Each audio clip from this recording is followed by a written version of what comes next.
Hello friend, Gyandeep ITI की online classes में एक बार फिर से आपका स्वागत है।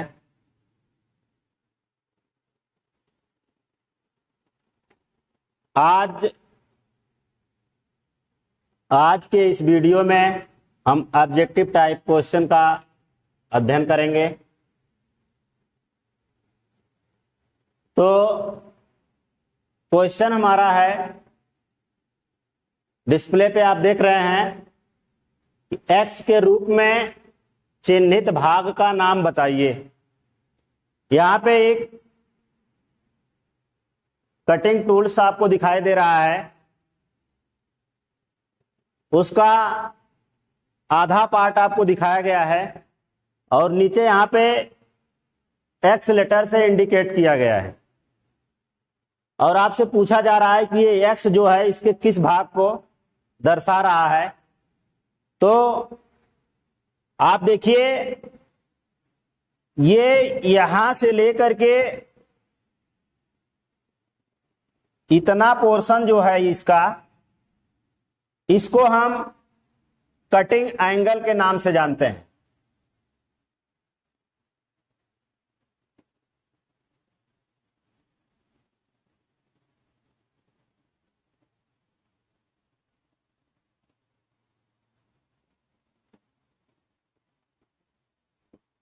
सॉरी, ये यहां से लेकर के यहां तक का पोर्शन जो है ये पॉइंट एंगल इसका है।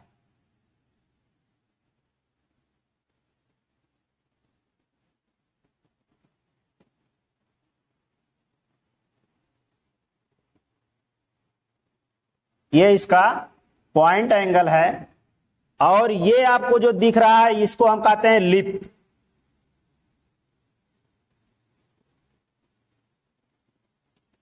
इसको कहते हैं लिप। और ये जो घुमावदार भाग आपको दिखाई दे रहा है यहां से लेके यहां तक ऐसे, ये इसका फ्लूट है, जिसके द्वारा होकर के हमारा कूलेंट गहराई तक पहुंचता है और कटे हुए चिप्स को बाहर निकालता है। और ये जो दिख रहा है आपको, ये इसका एक्सिस है। तो इस तरह से बहुत सारे इसके पार्ट हैं, लेकिन जो x यहां पे इंडिकेट कर रहा है ये इसका क्या है, पॉइंट एंगल है, जो कि 118 डिग्री होता है। ड्रिल बिट का पॉइंट एंगल 118 डिग्री होता है। तो इस तरह से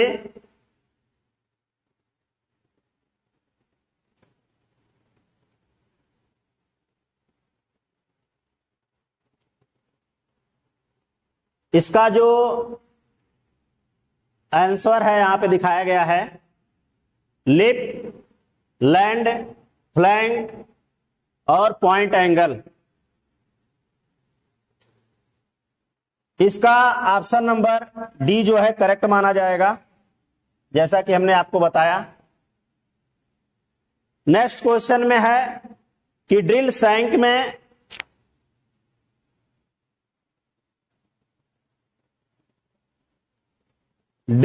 में किस प्रकार के का टेपर दिया जाता है।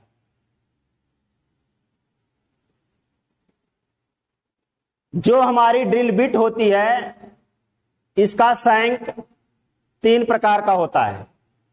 एक इसका स्ट्रेट सैंक होता है, दूसरा टेपर और तीसरा स्क्वायर।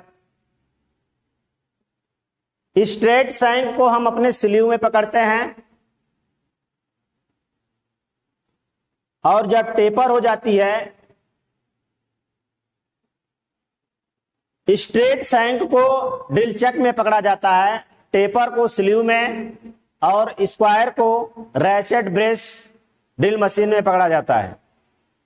तो यहां पर बता रहा है कि ड्रिल सैंक में किस प्रकार का टेपर, अर्थात जो सैंक है वो कैसी है, टेपर है। और वो टेपर जो होता है उसमें मोर्स टेपर होता है।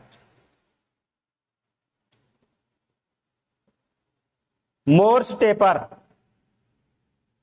जो ड्रिल बिट होती है उसकी सैंक भी मोर्स टेपर पाया जाता है और जो स्लीव और सॉकेट होता है उसमें भी मोर्स टेपर पाया जाता है। नेक्स्ट है मशीन स्पिंडल में ड्रिल और सॉकेट निकालने के लिए किसका उपयोग किया जाता है? एक इस प्रकार का औजार होता है,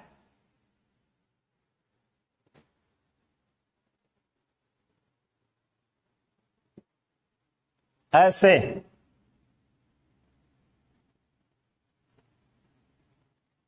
जिसको हम ड्रिफ्ट कहते हैं। मशीन की स्पिंडल में एक इस तरह का होल पाया जाता है और इसी होल के अंदर हम इस ड्रिल डिप्ट को डाल करके हम अपने ड्रिल बिट को बाहर निकाल लेते हैं। तो क्वेश्चन में पूछ रहा है कि मशीन स्पिंडल से ड्रिल और सॉकेट निकालने के लिए किसका उपयोग किया जाता है? तो मशीन की स्पिंडल से ड्रिल और सॉकेट को निकालने के लिए ड्रिफ्ट का प्रयोग किया जाता है। स्लीव जो होती है, स्लीव हमारी स्लीव के अंदर ड्रिल बिट को पकड़ा जाता है। मोर्स टेपर होता है। पंच आप जानते हैं, पंच के द्वारा हम पंचिंग का काम करते हैं, अस्थाई पंचिंग, और हथौड़ा के द्वारा हम स्टोकिंग का काम करते हैं। तो अगर ड्रिल से या ड्रिल मशीन से रिलेटिव कोई इसमें ऑप्शन है तो ड्रिल बिट है, जिसके द्वारा हम सॉकेट को निकालने का काम करते हैं।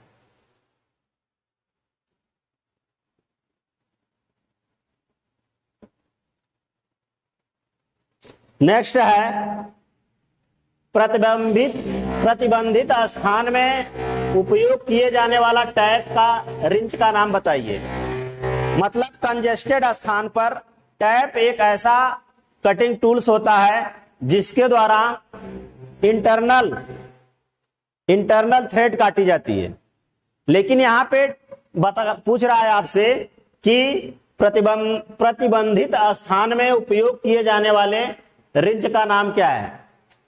एक रिंच का बॉक्स होता है, उसमें नोच बने हुए छोटे छोटे सॉकेट टाइप रिंच पाए जाते हैं, जिसको हम टी हैंडल टाइप रिंच में फिट करके हम अपने नट और बोल्ट को कस लेते हैं या फिर उसको खोल लेते हैं। तो इस तरह से इसका ऑप्शन नंबर बी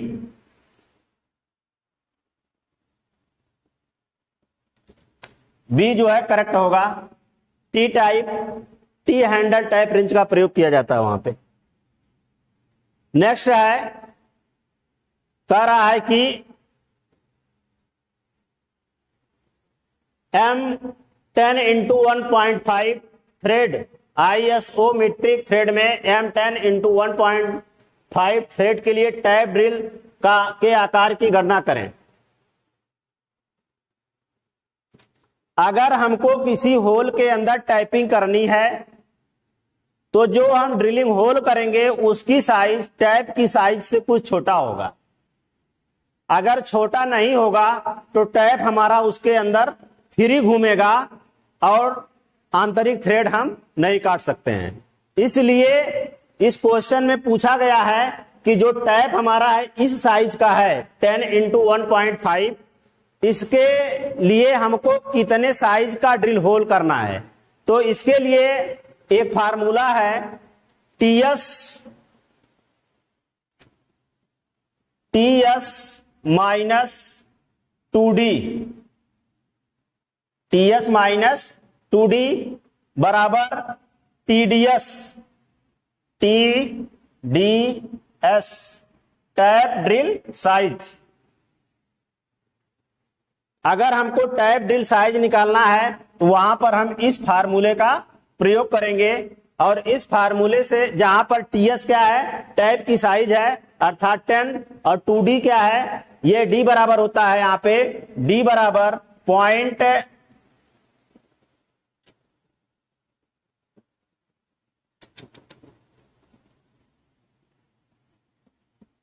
TDS बराबर TS - 2D, जहां TS टैप साइज है और D बराबर होता है यहां पे 0.61 × P। P क्या है, ये इसकी पिच है, थ्रेड की पिच है, जिसको 1.5 से दिखाया गया है। इस तरह से इस फार्मूले को रखने के बाद जो है ये रखेंगे इसमें, तो इसका 8.2 मिलीमीटर इसका आंसर निकल के आ जाएगा। नेक्स्ट है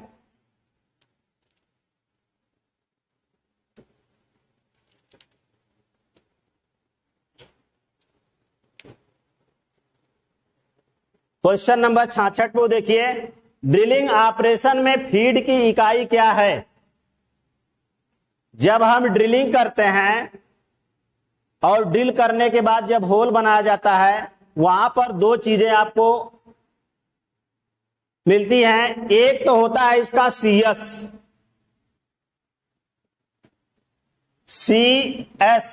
मतलब कटिंग स्पीड, जिसकी इकाई होती है मीटर प्रति मिनट।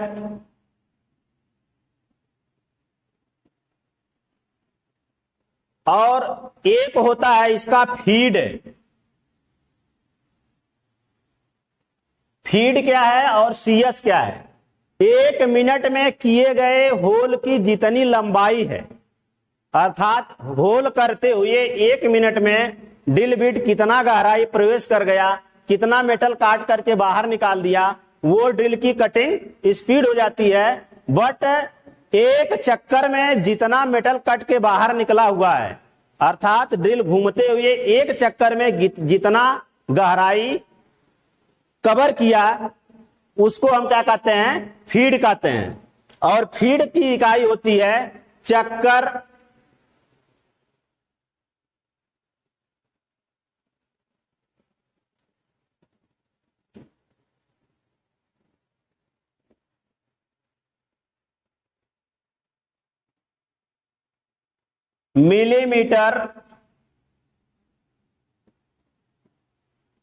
मिलीमीटर प्रति चक्कर।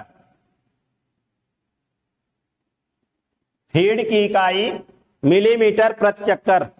एक चक्कर में कितना मिलीमीटर ड्रिल अंदर प्रवेश किया, वो उसकी इकाई हो जाती है। तो इस तरह से क्वेश्चन में आपसे पूछ रहा है कि ड्रिल ऑपरेशन में फीड की इकाई क्या है। यहां पे देखिए आप, यहां पे ऑप्शन इसका दिया है मिलीमीटर प्रति रिव्यू, मिलीमीटर प्रति रिव्यू, मीटर प्रति रिव्यू, मिलीमीटर प्रति रिव्यू, मीटर प्रति मिनट और मिलीमीटर प्रति मिनट। तो इसका ये हो नहीं सकता है क्योंकि मीटर प्रति मिनट दिया है, क्योंकि यहाँ पे मिलीमीटर प्रति चक्कर है, इसलिए यहाँ पे इसका ऑप्शन नंबर बी मिलीमीटर प्रति रिव्यू, मिलीमीटर प्रति चक्कर ही इसका आंसर करेक्ट होगा। फीड की इकाई मिलीमीटर प्रति चक्कर है। नेक्स्ट क्वेश्चन देखिए, बर्नियर कैलिपर में एक्स के रूप में चिन्हित भाग का नाम क्या है? ये आपको बर्नियर कैलिपर दिखाया गया है जो मैट्रिक सिस्टम में 0.02 मिलीमीटर मेजरमेंट करता है और ब्रिटिश में 0.0001 इंच के एक्यूरेसी में मेजरमेंट करता है। तो यहां पर ये इसका क्या है? आउटर इनर मेजरमेंट है, ये बाहर की साइड चेक करता है, और ये इंटरनल मेजरमेंट है, ये अंदर की साइड को चेक करता है। यहां पे आप देख रहे हैं यहां से यहां तक का ये मेन स्केल है और ये इसका बर्नियर स्केल है। यहां पर इसका कुछ भाग निकला हुआ है जिसको हम क्या कहते हैं?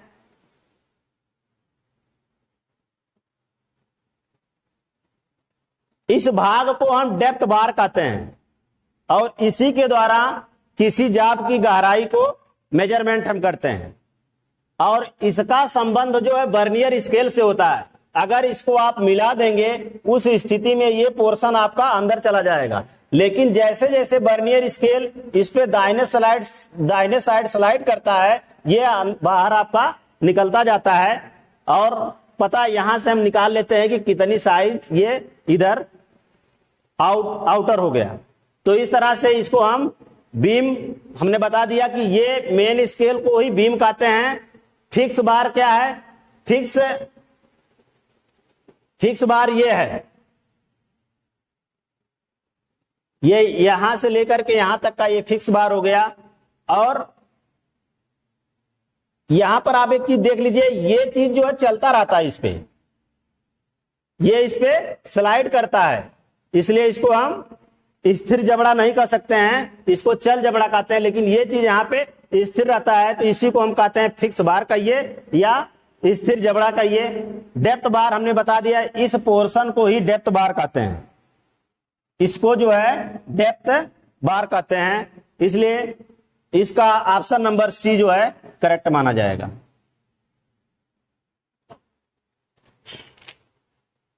नेक्स्ट है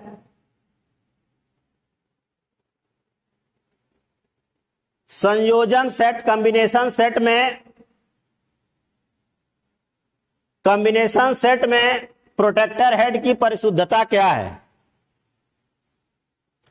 प्रोटेक्टर हेड, सेंटर हेड और स्क्वायर हेड, ये तीन ऐसे मापक यंत्र हैं जो एक ही स्केल पर सेट होते हैं। तीनों हेड को एक ही स्केल पर सेट कर दिया जाता है, और जिसमें प्रोटेक्टर हेड लगा होता है इसमें ग्रेजुएशन होता है कोणों में, अर्थात इस इंस्ट्रूमेंट के द्वारा, इस मेजरिंग टूल्स के द्वारा हम किसी कोण की माप लेते हैं और उस पे एक अंश, मिनिमम एक अंश से नीचे आप नहीं मेजरमेंट कर सकते हैं। 1 डिग्री में या 1 अंश में आप मेजरमेंट कर सकते हैं, और 1 अंश से ऊपर 180 डिग्री तक आप किसी कोण की मार्किंग कर सकते हैं या किसी कोण को चेक कर सकते हैं। इस तरह से यहां पर ये ऑप्शन नंबर इसका फर्स्ट जो है करेक्ट होगा, ए। 1 अंश, इसकी परिशुद्धता जो है 1 अंश होती है। 5 मिनट जो है ये वर्नियर बेवल प्रोटेक्टर का होता है, 5 इंच किसी का होता ही नहीं है। 5 इंच, ये डबल कामा दिया जो इंच का निशान है, इस तरह से ये हो नहीं सकता है, और ये 5 मिनट दिया है, तो इस तरह से ये वर्नियर बेवल प्रोटेक्टर की रीडिंग जो है 1 अंश ही मानी जाएगी, या उसका अल्पतमांक कहिए, या फिर उतनी एक्यूरेसी में मेजरमेंट करता है। नेक्स्ट आगे चलिए, ट्राई स्क्वायर की परिशुद्धता क्या है? हमने एक दिन बताया कि प्रति 10 मिलीमीटर प्रति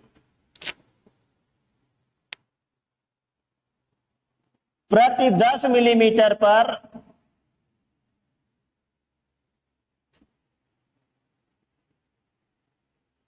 स्क्यू एक्यूरेसी 0.002 मिलीमीटर।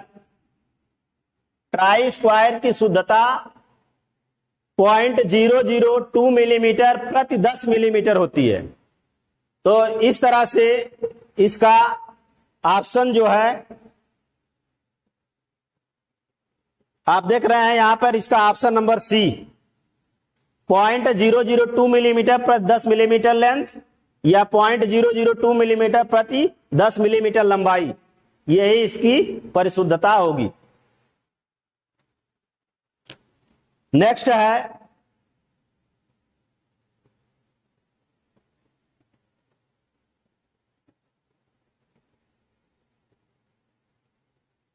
निशान दिखाने के लिए किस पंच का उपयोग किया जाता है? निशान दिखाने के लिए किस पंच का उपयोग किया जाता है? तो निशान दिखाने के लिए हम डॉट पंच का उपयोग कर लेते हैं यहां पे, इसलिए इसका ऑप्शन नंबर ए करेक्ट होगा। नेक्स्ट है 71 क्वेश्चन में 71 में आप देखिए, कह रहा है कि उस कैलिपर का नाम बताइए जिसकी एक टांग एडजस्टेबल डिवाइडर पॉइंट और दूसरा टांग मुड़ा होता है। हमने 3 कैलिपर आपको बताया, एक आउटसाइड कैलिपर, एक इनसाइड कैलिपर और एक जेनी कैलिपर। तो इनसाइड और आउटसाइड कैलिपर जो होता है ये एक इनडायरेक्ट मेजरिंग टूल्स है, लेकिन इसमें बता रहा है कि एक टांग उसकी सीधी है डिवाइडर की तरह से और दूसरी टांग अंदर की तरफ मुड़ी है, इसलिए ये जेनी कैलिपर्स होता है जिसके द्वारा हम समानांतर रेखा खींचते हैं या गोलाकार जाप का सेंटर निकालते हैं। तो इसका ऑप्शन नंबर ए करेक्ट होगा।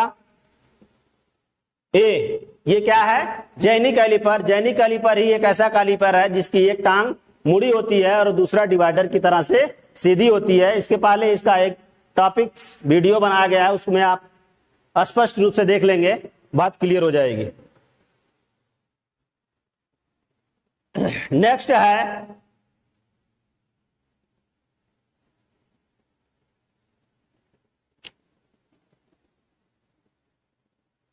सतह गेज में एक्स के रूप में चिन्हित भाग का नाम क्या है? यहां पर एक पार्ट को इंडिकेट एक्स के द्वारा किया गया है। आप देख रहे हैं ये इतना पोर्शन को ही आपसे पूछ रहा है और ये इसका क्या है? स्नग है। स्नग, स्नग का काम का है कि स्नग जो है इस स्क्राइबर को, ये स्ट्रेट स्क्राइबर है, स्क्राइबर को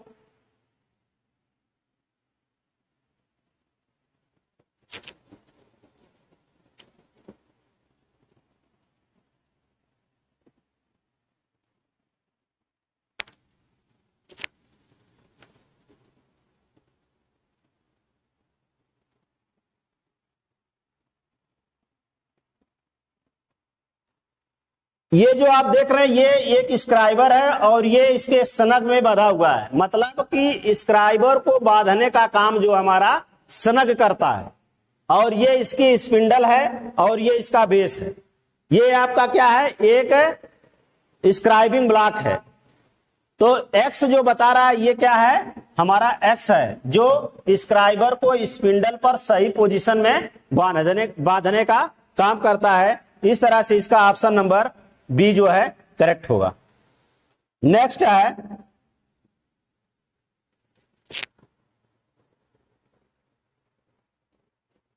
कॉम्बिनेशन सेट में एक्स के रूप में चिन्हित भाग का नाम बताइए।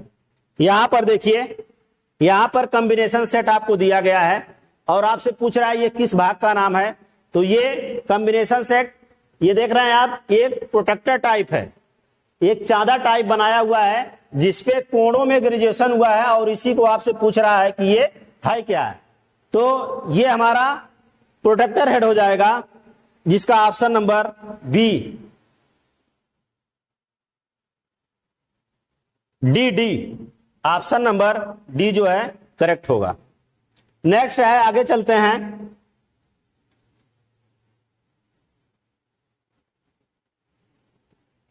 यहां पर एक जाब की मार्किंग की गई है और आपसे पूछा जा रहा है कि ये किस आधार पे की गई है, किस रेखा को आधार मानते हुए आप इसकी मार्किंग किए हैं, किस रेखा को मास्टर मान करके आप इसकी मार्किंग किए हैं। तो इसकी जो ये मार्किंग की गई है ये डाटम विधि से की गई है, डाटम लाइन विधि से। मतलब ये हमारी डाटम लाइन है। इस जाब को हम अपने सरफेस प्लेट पर रख लेंगे और सरफेस प्लेट पर रख करके ऐसे ऐसे मार्किंग करते हैं। ये हॉरिजॉन्टल रेखाएं खींची गई हैं। इसके बाद इसको पलट लेंगे तो दूसरी तरफ ये हमको डाटम प्रदान करता है। इस तरह से ये रेखा हम खींच लेंगे, ये रेखाएं खींच लेंगे और ये रेखाएं खींच लेंगे। इस तरह से ये एक डाटम लाइन प्रदान करते हुए मार्किंग की गई है। तो इसका एज डाटम ही ऑप्शन करेक्ट होगा। ऑप्शन नंबर ए जो हमारा सही होगा। नेक्स्ट है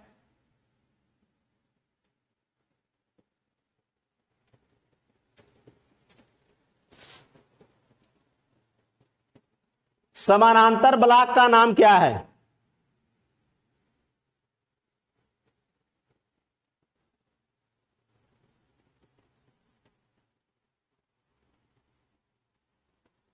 यहां पर देखिए एक फिगर दिखाया गया है और आपसे पूछा जा रहा है कि ये क्या नाम, इसका क्या नाम है। ये किसी जाब को समानांतर लेबल प्रदान करता है। ये आप देख रहे हैं ये इसकी ऊपर की सतह जो समानांतर है, पैरेलल है। आप अपने जाब को इस पर रख करके मार्किंग प्रदान कर सकते हैं, मार्किंग कर सकते हैं। मतलब किसी सतह को समानांतर बेस प्रदान करने का काम करता है। लेकिन ये आप देख रहे हैं इस पे एडजस्ट है, इसको आगे पीछे इधर उधर जो है स्लाइड करा सकते हैं। इस तरह से ये क्या है, एडजस्टेबल है, समायोजित आप इसको कर सकते हैं। इसलिए नाम से एक क्लियर हो रहा है कि ये क्या है, एडजस्टेबल करने वाला एक ऐसा सहारा देने वाला औजार है जो कि जाब को रखने के बाद उसके बेस को समानांतर स्थिति में रख सकता है। तो ये क्या है, ठोस समानांतर ब्लॉक, सॉलिड पैरेलल ब्लॉक ये हो नहीं सकता है। तेनन समानांतर ब्लॉक ये भी नहीं हो सकता है। कोणीय समानांतर ब्लॉक एंगुलर ये भी नहीं हो सकता है। इसका ऑप्शन नंबर डी जो है करेक्ट माना जाएगा। एडजस्टेबल है, एडजस्टेबल पैरेलल ब्लॉक, एडजस्ट हो रहा है। नेक्स्ट है क्वेश्चन नंबर 76 को देखिए आप।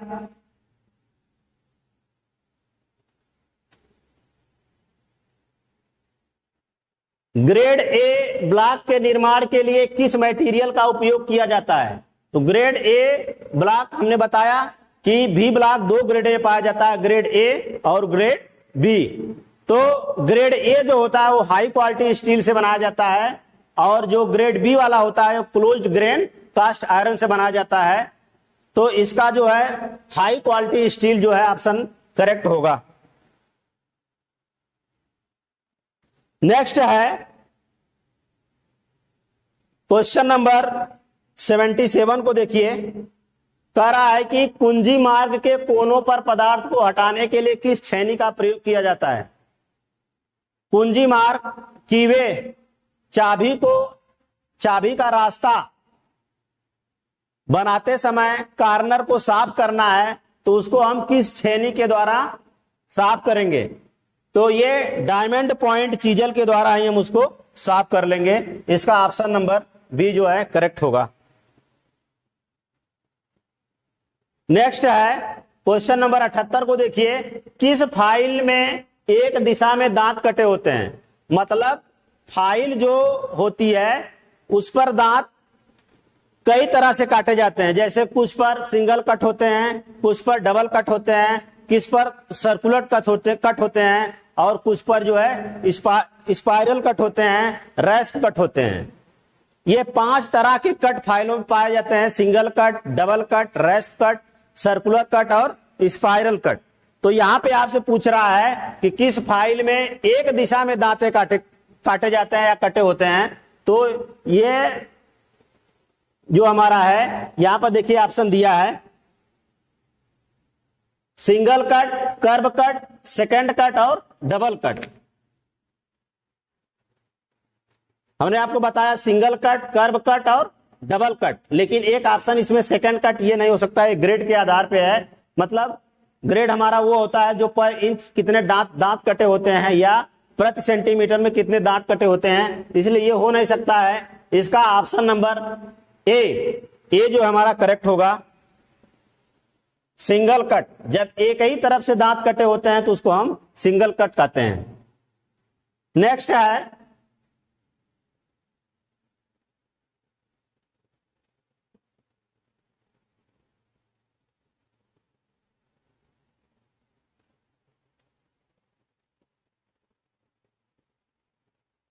लकड़ी और चमड़े की फाइलिंग। लकड़ी और चमड़े की फाइलिंग करने के लिए किस फाइल का प्रयोग किया जाता है? लकड़ी और चमड़े की फाइलिंग करने के लिए, या आप देखते होंगे कि पंचर वगैरह बनाते समय जब रबड़ की फाइलिंग करना होता है उस समय वहां पर हम रैस्प कट फाइल का प्रयोग करते हैं। इसका ऑप्शन नंबर जो है ये सी जो है करेक्ट होगा। वहां पे रैस्प कट फाइल का प्रयोग कर लेंगे। नेक्स्ट है क्वेश्चन नंबर 80 में देखिए आप। 80 में कह रहा है कि क्यों फाइलों के कटिंग फेसेस को लंबाई के साइड में थोड़ा बेबल किया जाता है? मतलब क्यों टेपर बनाया जाता है?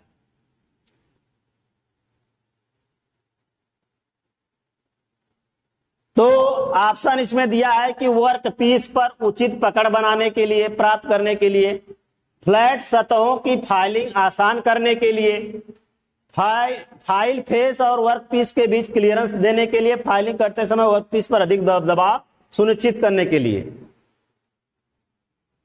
तो आप अगर उसको ध्यान से देखेंगे तो उसका फेस जो है कुछ उत्तल दिखाई देता है। उत्तल इसलिए दिखाई देता है कि जब आप फाइलिंग करते हो उस समय आपका बल हैंडल की तरफ और पॉइंट की तरफ होता है, और बीच पे जो फाइल का बिचला भाग होता है वहां पर आपका बल नहीं लगता है। इसलिए जितना प्रेशर दे करके आप उसके पॉइंट की तरफ से फाइल को दबा देते हो और उसके हैंडल की तरफ से दबा देते हैं, उस स्थिति में जितना भाग फाइल का नीचे प्रेस होता है ऑलरेडी वो बीच से भी उतना भाग प्रेस होता है, क्योंकि उसको उत्तल बनाया गया। अगर ऐसा नहीं होगा तो जहां जहां पर आपका बल लगेगा वहीं पे मेटल कट के बाहर निकलेगा और बीच का भाग जो है सेफ है, बचा रह जाएगा, वो फाइलिंग नहीं होगा। तो इस तरह से उसको इसीलिए उत्तल बनाया जाता है, बेबल बनाया जाता है, ताकि वो फ्लैट सतह की फाइलिंग अच्छी तरह से कर सके। इस तरह से इसका ऑप्शन नंबर जो है ये बी जो है करेक्ट होगा, फ्लैट सतह की फाइलिंग आसान करने के लिए। नेक्स्ट है 81 को देखिए आप, कह रहा है कि ब्लेड की किस पिच का उपयोग कांस्य, पीतल और कास्ट आयरन के लिए किया जाता है। यहां पर ब्लेड की सेटिंग दिया गया है कि ब्लेड के दांतों की सेटिंग दी गई है कि अगर अलग अलग धातु को काटना है तो कितने पिच वाले ब्लेड का प्रयोग आप करेंगे। तो जब ब्लेड हेक्सा का ब्लेड आपको पढ़ाया जाएगा तो उसमें एक होता है ग्रेड, और ग्रेड में क्या होता है, एक उसका कोर्स होता है, दूसरा मीडियम होता है, तीसरा फाइन होता है और चौथा वेरी फाइन होता है। तो जब मुलायम धातु को काटने की बात आती है तब वहां पर 1.8 मिलीमीटर पिच वाले ब्लेड का प्रयोग करते हैं। लेकिन अगर माइल्ड स्टील या कार्नर को, माइल्ड स्टील या कास्ट आयरन को काटना होता है तब वहां पर 1.4 मिलीमीटर पिच वाले ब्लेड का प्रयोग किया जाता है। लेकिन अगर मीडियम कार्बन स्टील को काटना है तब वहां पर इसकी पिच की एक्यूरेसी जो है 1.00 मिलीमीटर हो जाती है। और अगर बहुत पतले धातु को या सीट वगैरह को काटना होता है तब इसकी पिच जो है 0.08 मिलीमीटर हो जाती है। ये सब मिलीमीटर में रहेगा ऐसे। तो अब तो बात क्लियर हो गई होगी कि इसमें कह रहा है कि मुलायम धातु को काटना है, और मुलायम धातु को काटने के लिए जो हेक्सा ब्लेड यूज होगा उसकी पिच कितनी होगी, 1.8 मिलीमीटर होगी। तो इस तरह से इसका ऑप्शन नंबर डी जो है करेक्ट होगा, 1.8 मिलीमीटर। नेक्स्ट आगे चलते हैं, 82 को देखिए, यदि छेनी का क्लियरेंस कोण बहुत अधिक हो तो क्या होगा।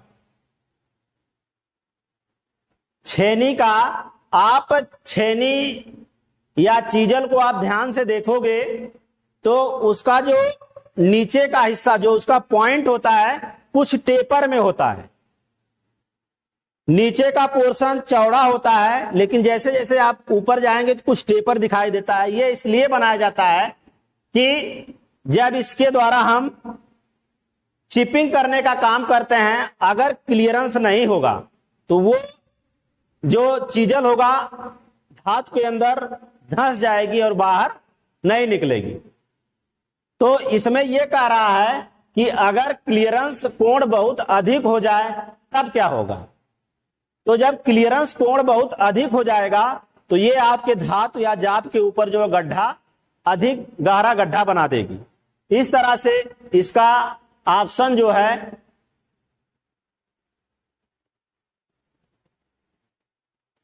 बी, सतह पर गड्ढा कर देगी।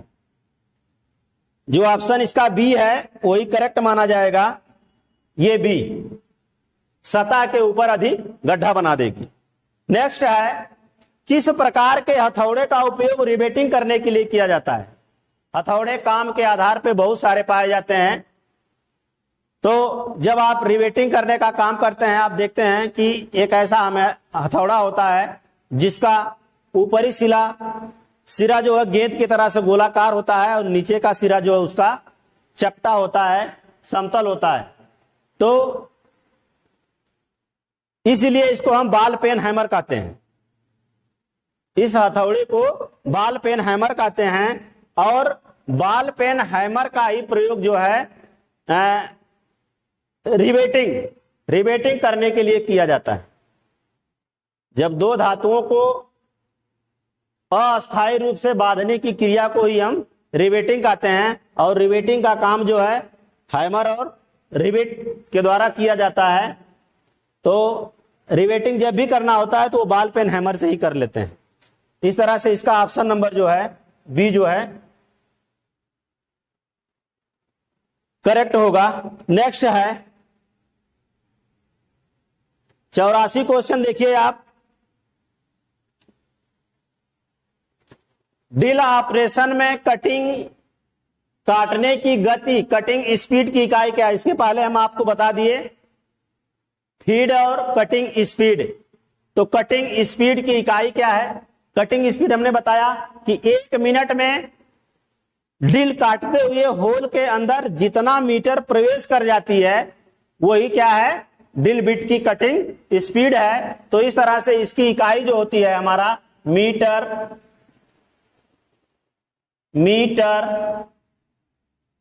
प्रति मिनट, मीटर प्रति मिनट। इसका ऑप्शन नंबर सी जो है करेक्ट होगा, मीटर प्रति मिनट। नेक्स्ट है क्वेश्चन नंबर आप 85 को देखिए। करार ड्रिल में एक्स के रूप में चिन्हित भाग का नाम क्या है? इसके पहले भी आप इसको हम इंडिकेट किए थे कि इसके भागों के क्या नाम है। इसका ये पोर्शन जो है लिप कहलाता है, लिप। और ये पोर्शन जो इसका पॉइंट एंगल कहलाता है। ये इसके फ्लूट बने हुए हैं। तो इसका ऑप्शन नंबर ए जो है करेक्ट होगा।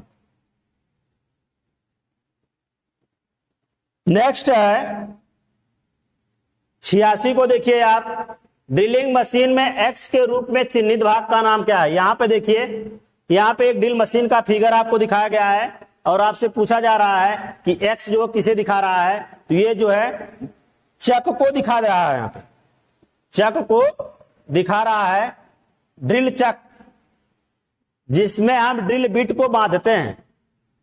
और ड्रिल चक जो है ये ड्रिल मशीन की स्पिंडल में बंधा हुआ है। नेक्स्ट है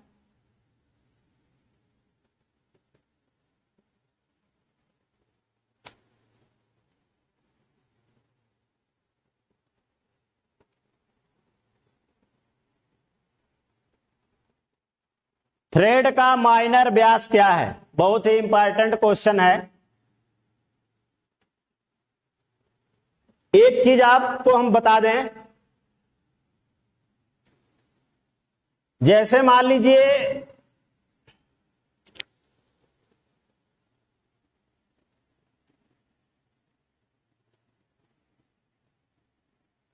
ये चीज है,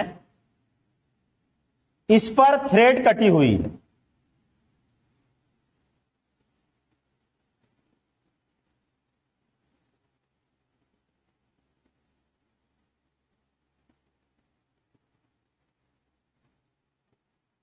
ऐसे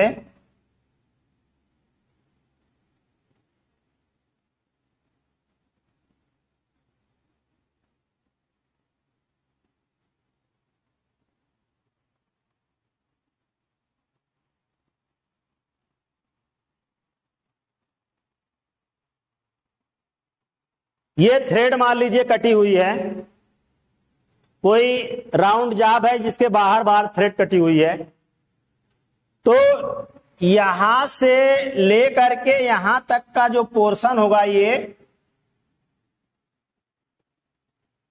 मेजर डायामीटर होगा,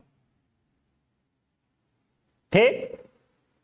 और यहां से लेकर के यहां तक का जो पोर्शन होगा ये माइनर डायामीटर होगा, ये माइनर डायामीटर होगा। क्वेश्चन में आपसे पूछ रहा है कि थ्रेड का माइनर व्यास क्या है। अब देखिए कि अगर मेजर डायामीटर में से इतना पोर्शन इसको निकाल दिया जाए और इतना पोर्शन यहां से निकाल दिया जाए, तो मेजर डायामीटर में से इतना पोर्शन यहां से और इतना पोर्शन यहां से जब निकल जाएगा तब आपको क्या मिलेगा, माइनर डायामीटर मतलब छोटा व्यास। मेजर मतलब बड़ा व्यास और माइनर मतलब छोटा व्यास। तो अगर मेजर डायामीटर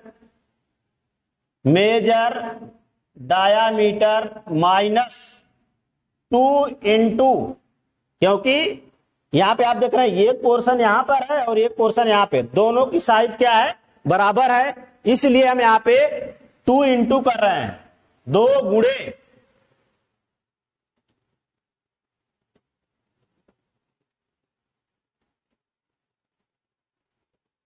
डेप्थ। ये थ्रेड की गहराई है। जब एक थ्रेड ऐसे बना दिया जाए तो एक बिंदु से दूसरे बिंदु की बीच की दूरी को हम क्या कहते हैं, पिच कहते हैं। लेकिन अगर यहां से यहां तक की डिस्टेंस आपसे पूछी जाए, ये थ्रेड की क्या हो जाएगी, गहराई हो जाएगी। तो इस तरह से इसमें 2 गहराई आपको मिल रही है, एक गहराई यहां पर है और एक गहराई यहां पर है, तो 2 गुणे डेप्थ, 2 गुणे डेप्थ जब आप निकाल देंगे तब आपको क्या मिल जाएगा, माइनर डायामीटर, माइनर डायामीटर का व्यास मिल जाएगा। इस तरह से इसका, इसमें ऑप्शन में आप देखिए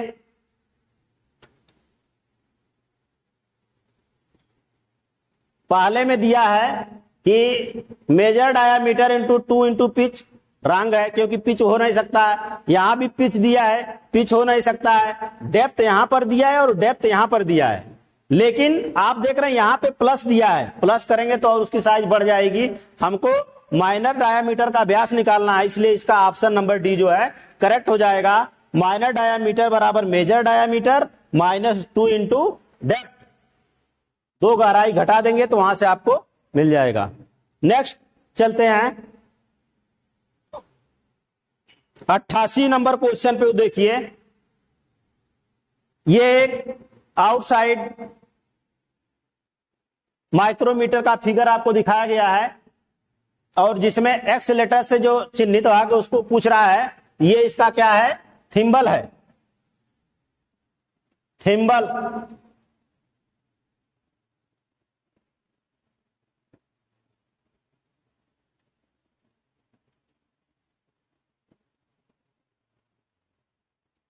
थिम्बल एक ऐसा भाग है जिस पर जो है 50 खाने होते हैं और प्रत्येक खाने की वैल्यू जो होती है 0.01 मिलीमीटर होती है। कभी कभी ये आपसे पूछा जाता है,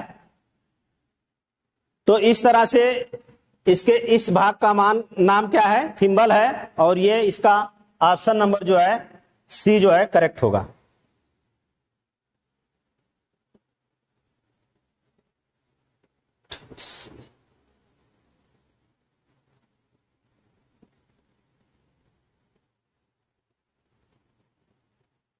नवासी नंबर पे आइए,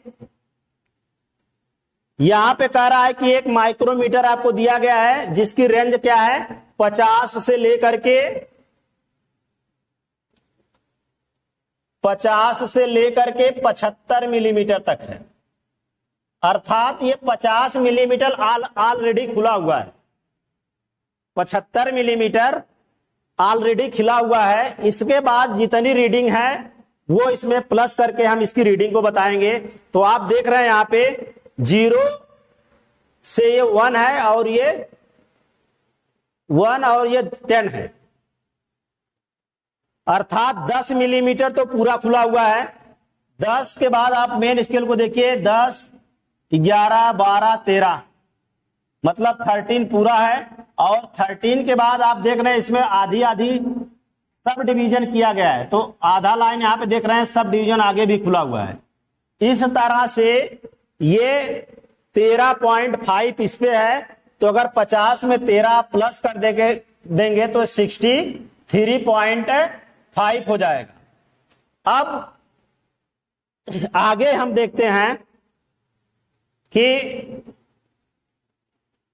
कितना खाना ये इस पर खुला हुआ है, थिम्बल पर।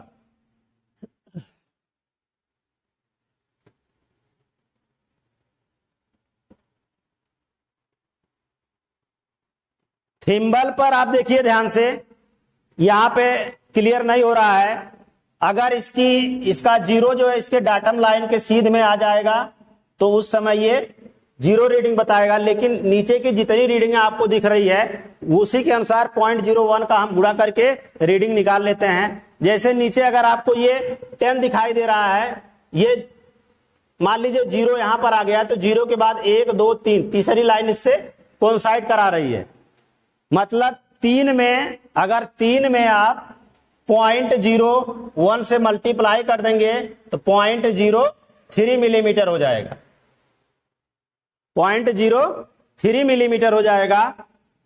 और अगर 13वीं लाइन मान लीजिए ये 10 है, तो 1, 2, 3, अगर 13वीं लाइन इससे कोइंसाइड करा रहे हैं तो 13 इंटू 0.01 कर देंगे, ये 0.13 हो जाएगा। और 0.13 को जब इसमें आप प्लस कर देंगे ऐसे, तो ये कितना हो जाएगा, 63.63 मिलीमीटर।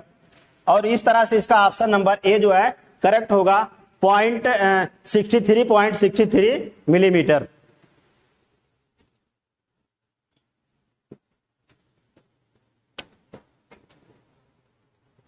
आगे चलते हैं हम। x के रूप में चिन्हित भाग का नाम क्या है? x के रूप में चिन्हित भाग जो है इसका, ये देखिए यहां पे ऑप्शन दिया है बीम, मुख्य पैमाना, फाइन एडजस्टमेंट नट और फाइन एडजस्टमेंट स्लाइड। नट हो नहीं सकता है, ये एक स्लाइड है जो ऊपर नीचे जो है स्लाइड कर रही है। जब कोई चीज ऐसे ऐसे चलती है या ऐसे ऐसे चलती है तब उसको हम कहते हैं स्लाइड कर रहा है, लेकिन जब रोटेट करती है तब उसको हम कहते हैं सर्कुलेट हो रही है।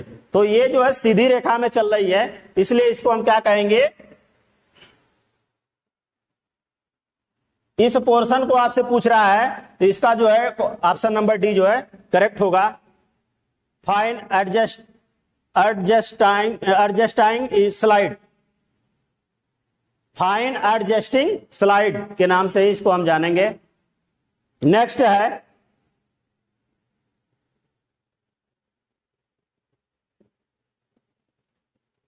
इस वाइस का नाम क्या है? ये वाइस जो है आपका बेंच वाइस है।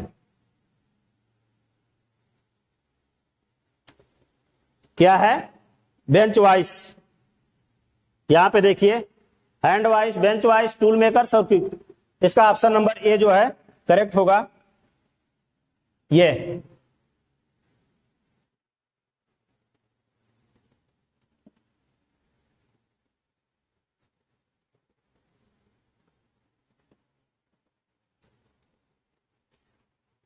ये एक फाइल का फिगर दिया है और एक्स से पूछ रहा है ये क्या है, तो ये इसकी क्या हो जाएगी, सेफ एज हो जाएगी या साइड।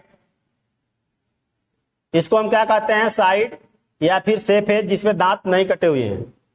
मतलब इस फाइल का नाम है हैंड फाइल, और हैंड फाइल एक ऐसी फाइल होती है जिसके साइड पर दांत नहीं होते हैं। इस तरह से इसका ऑप्शन नंबर डी जो है करेक्ट हो जाएगा। नेक्स्ट चलते हैं। यहां पे बता रहा है आपसे कि एक ट्राई स्क्वायर दिया गया और सरफेस के ऊपर रखा गया है, तो आपसे पूछ रहा है ये किस तरह का ऑपरेशन है। यहां पे दिया है 90 डिग्री पर अंकन रेखा, समतलता की जांच करना, स्क्वायरनेस की जांच करना, और कार्यखंड पर खंड को सेट करना। तो ये समतलता को चेक कर रहा है, क्योंकि ब्लेड जो उसका जो है समतलता को ही चेक करता है। तो इस तरह से इसका ऑप्शन नंबर जो है बी करेक्ट माना जाएगा। नेक्स्ट है, यहां पे देखिए कौन सी मार्किंग मीडिया को रफ फोर्जिंग और कास्टिंग पर लगाया जाता है।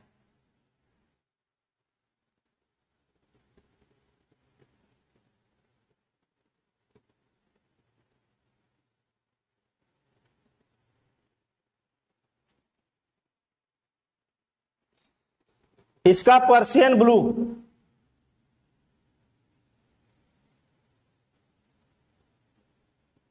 पर्शियन ब्लू को जो है रफ सरफेस पर लगाया जाता है। इस तरह से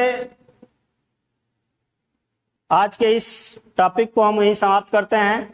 थैंक यू वेरी मच।